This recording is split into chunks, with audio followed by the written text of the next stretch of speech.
Welcome to another episode of Thoughtful Leaders by Collegedunia. Today we have Mr. Ravichandran Rajagopal, Vice Chairman of Vishnu Educational Society. Talking about Mr. Ravichandran Rajagopal, hailing from a business family based in Tamil Nadu, Mr. Ravichandran Rajagopal has completed his graduation in mechanical engineering from Regional Engineering College, Trichinopalli, and he's also a management graduate from IIM Calcutta. Later, he started his career working with Seba Gigi and Sanmar Group. He moved on to begin his entrepreneurial journey in the manufacturing industry of cement and later setting up a dairy unit and laying the foundation for a software company. Presently, with all his immense experience, he is working as a vice chairman of Vishnu Educational Society, one of the leading private education foundations in the states of Telangana and Andhra Pradesh. Welcome to Collegedunia, sir. Thank you, Rohit. Thank you for a nice introduction.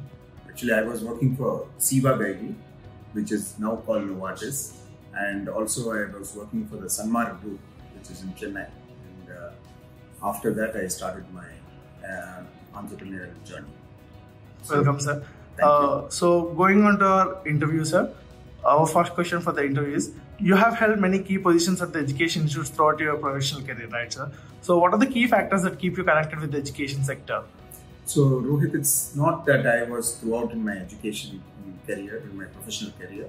I was in the industry, but the fact that the knowledge of running an industry is equally applicable to education. The present chairman, Sri Vishnu Rajagopal, had chosen me to run this position as a vice chairman so that I can assist him to build the culture of the institution. Because we are the largest, one of the largest private institutions in the state of both AP and Telangana, with over 25,000 students in the disciplines of engineering, pharmacy, dental, polytechnic, BSc, and all these programs. And therefore, it is very critical that we bring in a culture of learning and competency. That's the reason why I have chosen the profession. Okay. So moving on to our next question, sir.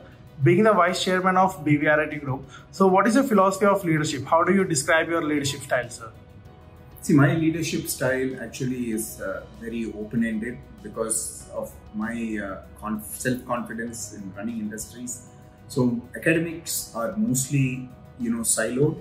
So the way I want to inspire is basically to keep the faculty focused on the objective of the business of education itself, and which is to keep the students engaged in a very meaningful way, and not only through the regular academic rigor of running a syllabus, but also to identify their inner talent. Because as parents, we also know when we groom our children, we identify inner talent, and therefore it is as much an important attribute that we need to bring into our students in the colleges and create career track paths through interactions with them. So many faculty themselves have little exposure because most of the time they run the institutions only as academicians to teach. But my job is to bring that experience by giving them the right alignment tools to accomplish these goals and connect them with industry mentors. Okay, no, very great to hear that, sir. So moving on to the next question. Being the vice chairman of BVRIT, how do you strategize about the key programs and plans for marketing and as well as the administration of your college, sir? See, using the words like strategizing, marketing and administration are all big words when you come to an academic institution. So we have to kind of run it in a way that the faculty are able to really connect and understand. So I am presently reading a book authored by the Deputy Chief Minister of New Delhi and who is also the current Education Minister, Mr. Manish Sishodia. And it's a must read for all faculty or all people who are in the leadership positions in education who want to make a difference in imparting education. The book's name is titled Siksha, and it talks about teacher mentors. So I would like to see teacher mentors being created within each department of a particular college, so that the concept where teachers troubleshoot various situations where students are not engaged, because this is a very diverse set of student groups. So we cannot have every student template cookie cutter approach to student engagement. So we need to kind of make students engage and bridge the gap between teachers' abilities to teach and the students' expectations. So which means we need to identify student mentors who are able to, teacher mentors who are able to identify this attribute and then mentor the teacher so that they are able to better engage with students. So the other thing is, many of us have a lot of ideas, we generate a lot of ideas to understand some of the ground realities, but marketing is only through word of mouth, because any institution, the student, the parent, the faculty, these are the people who through their word of mouth decide the future of an institution. So if my faculty are motivated and I have them talk positively about the establishment, improving the overall academic growth of the institution, these are some of the things that will help my institution be advertised better. So if my students are happy, I have better students join year after year. If my parents are confident, it has a multiplier effect because they talk about to their relatives, to the friends, and recommend this institution. So I would say a chain of trust is most important for a good administration. Okay, great to know that from you, sir. So going on to the next question, sir. We all know the education system in India and other foreign countries are structured very differently. So in your experience, what can an inbound student gain from studying in BVRIT, sir? So our institutions, you're talking of inbound students, yeah. Okay? So since majority of our students are from the local state, but we have inbound students come from other states because of Hyderabad being a very cosmopolitan city. So the important thing is our institutions are all autonomous. So being close to 25 years of institutional existence, Sri Vishnu Education Society has created campuses which have good residential facilities. They have all-round development for students. There is now a very evolved culture that has already set in, which is unique to each of our campuses. So specific to BVRIT, our campuses are very expansive. We have just one institution running in a large campus, just like an IIT or an NIT, and have everything self-contained in the campus.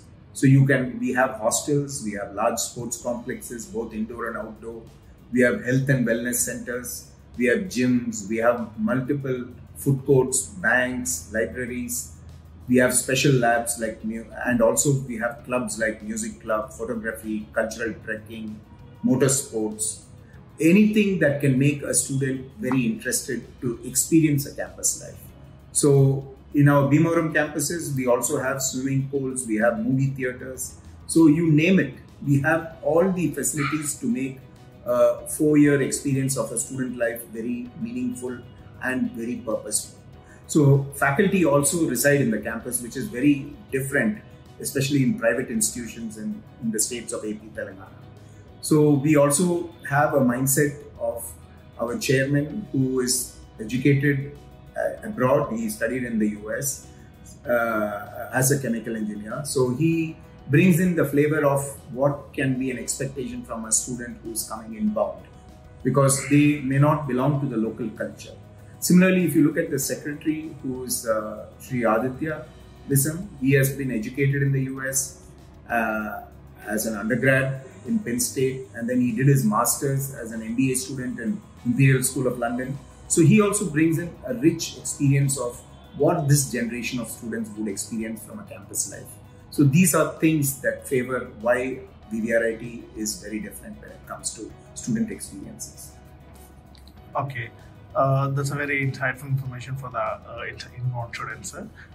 So talking about the curriculum, sir, we wanted to talk about the curriculum. So how does the curriculum of BVRIT ensure the best practice of the industry? Because the industry is moving on day by day. So how does the curriculum of BVRIT make sure that the student is getting the real practical experience? Exactly. So this is a very, very important thing when we design a higher education program.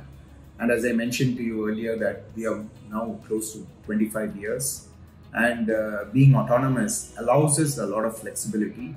So curriculum across our colleges are designed with a lot of purpose-driven education. that aligns to the industry. And now how do we do this? Because we ourselves run industries. So we kind of appreciate the gap between what an academia program can provide and what an industry expectation is all about. So while we are constrained by the regulations, because JNTU has its own regulations, but we don't allow that to overwhelm us, because we give the foundational knowledge of theoretical knowledge through the JNTU curriculum. But we also embed some of the requirements of the industry, because we have a very important board of study members who are drawn from the industry, so who are part of the curriculum design, and then they identify the gap at the design phase of the curriculum, and then they create multiple career tracks. And through these career tracks, we will decide what kind of experts are required to come to teach a particular career track at an advanced level. While the existing faculty are going about teaching the syllabus, the experts whom we bring from the industry teach the specific industry relevant skill, and they do projects with students. This makes the student, have a lot of opportunities for internship even while they are in the second year and third year. So they kind of get some industry exposure through these internships, and therefore they get their thought processes aligned in terms of what to expect when they go for a job market. So the board of study members also link us with various industries, other than, also aligning us with some of the specialists. And therefore, we are able to keep both the faculty as well as the student aligned towards what kind of business use cases that they should use in their curriculum of teaching. We also, apart from this, have set up a lot of special labs, which give students opportunity to work with real-time industry situations and problem statements. So we are not just going with JNTU labs. We also have a large number of special labs, and therefore the students get a lot of hands-on experience. Okay, great to know that, sir. That's a very important thing which the current student has to. So moving on to the next question, any insights into how BVRIT could be more welcoming to the students of different races or economic backgrounds?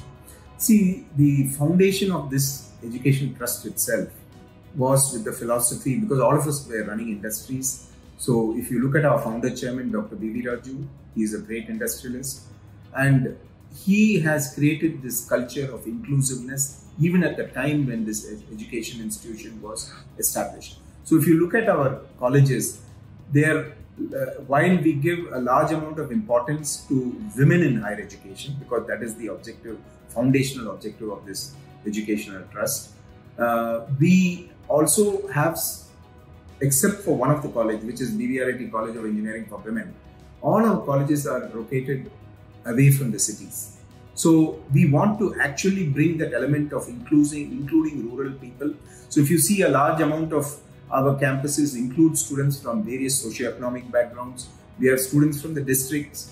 We have students, apart from coming from Hyderabad region, a large amount of them come from the districts. So that itself also gives the diversity. And we pride ourselves because of this development happening around in this in how we have structured this students coming from various districts. BVRITians turn out to be good citizens. See, that's something that we are really proud about. And the alumni are good citizens, and therefore they have a lot of positive attitude about themselves, and they bring in leadership capabilities when they join industries. And this we have witnessed because of the BVRIT alumni who take up a lot of leadership positions as in a few years after they join and corporate. So this is something unique to this. Good to hear that, sir. Going on to the next question, we wanted to know from your words, being the vice chairman, so what do you think are your roles and responsibilities to the BVRIT group or the students over here? My only simple rule that I keep for myself is I have to keep inspiring both my faculty and students in ways that others are not able to think about. And that's the gap that I'm constantly bridging. And I will never judge anyone, especially the students, because students are here for us to learn and build their character. So I always welcome even a crazy idea from a student. That's my style of leadership. Okay.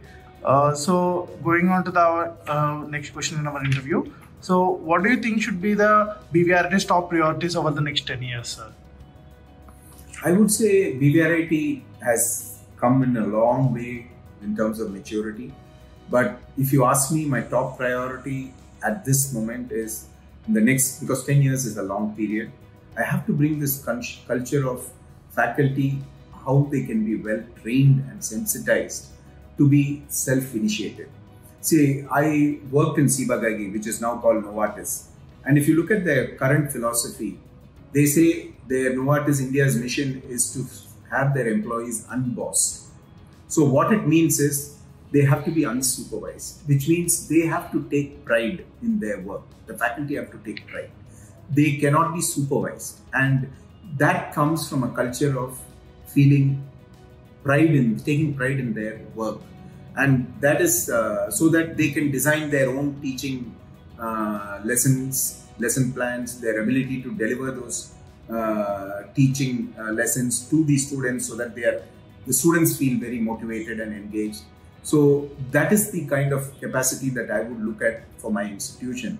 And we have certainly won 90% of the battle so far. But the remaining 10% will be coming only when I can see more and more faculty that are getting motivated from the younger faculty. Because I see that there is a lot of positive attitude from the younger faculty, and therefore I need to create a platform for them. And fortunately for us, we have initiated something called the Teaching Learning Center, which we take pride. The entire society, we take pride. We call it the Vishnu Educational Development and Innovation Center. So that center is a platform that offers a lot of opportunities for teachers to learn new techniques of teaching, to create new contents, to use new tools, so that today's generation of children know how to, they know how to engage today's generation of children with those kind of tools that can make them better learners. So this is what we are giving as top priority.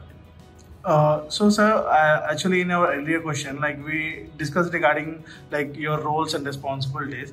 So we wanted to know more deep in that, when you first came to BVRIT, so what was your vision for the group of institutions, or has it evolved over time? How far it took for implementing that vision for you? I think I did not create any much large, deeper vision, because I knew the group before I joined. So I was fortunate for me, Sri Vishnu who was the chairman, to involve me in some ways earlier on. So I knew what could be the expectation from the top leadership in terms of a culture. So one thing that struck me and it was my opening remark when I made my address to the team of BVRIT, how do I remove fear in decision making? Because most of the time what I have seen is all of them get overwhelmed. The faculty, teachers, principals, head of departments, they get very overwhelmed. And that overwhelm is because they don't have self-confidence. So therefore they start talking about other things than executing a particular belief that they have. So the first thing that I thought was removing the fear of decision making. And I feel we have come a long way in that. Now, at least the principals are all very independent and they are able to drive their institutions very well. But the same culture will have to slowly percolate where the heads of departments, senior faculty take such approach and bring in a better learning environment. And this is what I feel is actually progressing. Okay. So moving on to our next question. So what would you like the people to know that they may not know actually about the Institute of BVRIT? If you look at parents and students, always they go for a career planning based on what their relatives or their cousins or their friends have told them that they should take. So they don't have a mind of their own to make a choice, especially a lot of parents, because I don't blame them. It is just that there is a lot of peer pressure. But what we have at BVRIT is very different, because as I mentioned to you at the top, we have our chairman who's an industrialist, we have the secretary who's an industry person, and all are educated professionally. We have a board of study members, we have governing body members who are all from various walks of industries. So when we have this kind of diversity at the top, what we really give to BVRIT as an institution, and which now the leadership team at BVRIT also has embraced, is, and which we would like the parents and students to know, is we don't have to be worried about choosing a branch of science. You know, there is a lot of people who are skewed in decision making because of the peer pressure.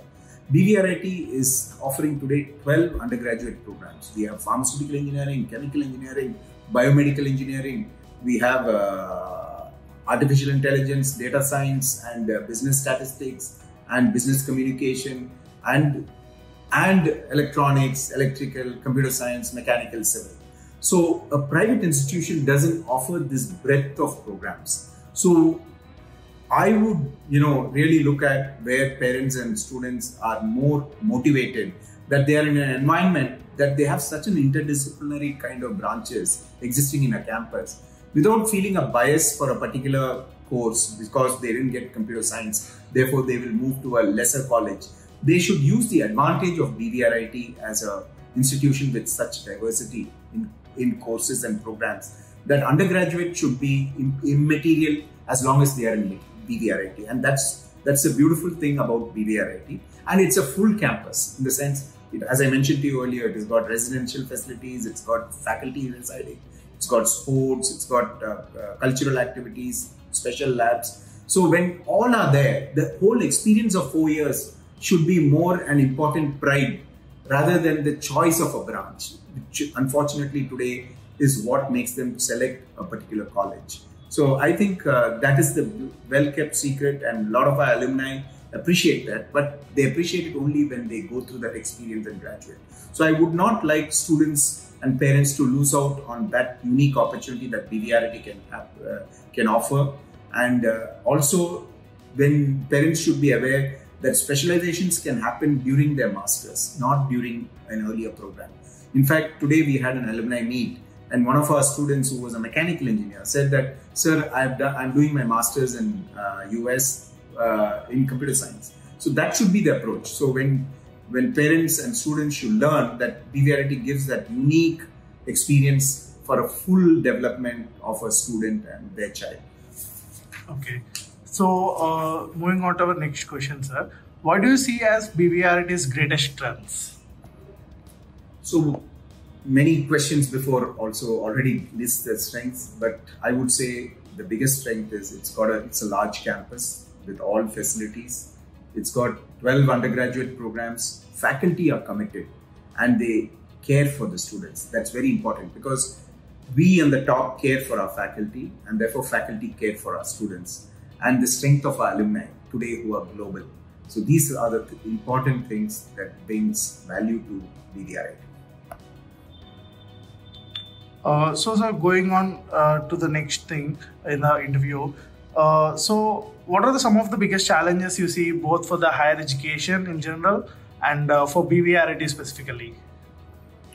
I would look at it in general, because if you look at children today, whether it is they're in the top 10 colleges or top 2 colleges, it's become a T20 culture in the sense students expect immediate results. Maybe but they don't want to work for it a lot of times because of the societal attitudes.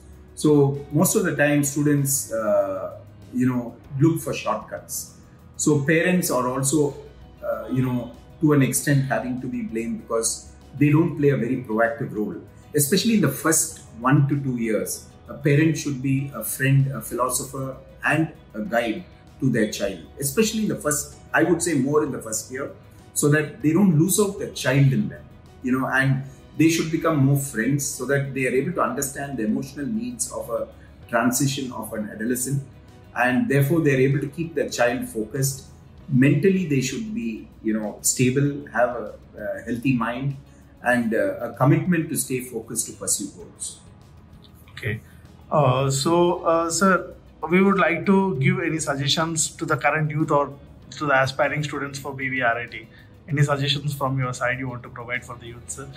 Going my experience, especially with our own students, staying positive is a very important attitude to have as a student, and definitely a happy mind, a happy state of mind. Fortunately, we are trying to do a lot of programs in Vedic, that is the Vishnu Educational Development Innovation Center, where we are trying to train our students to stay positive and have a happy mind so that their 4 years are very enjoyable, and it's not just whether they have a high CGPA or they are having a backlog.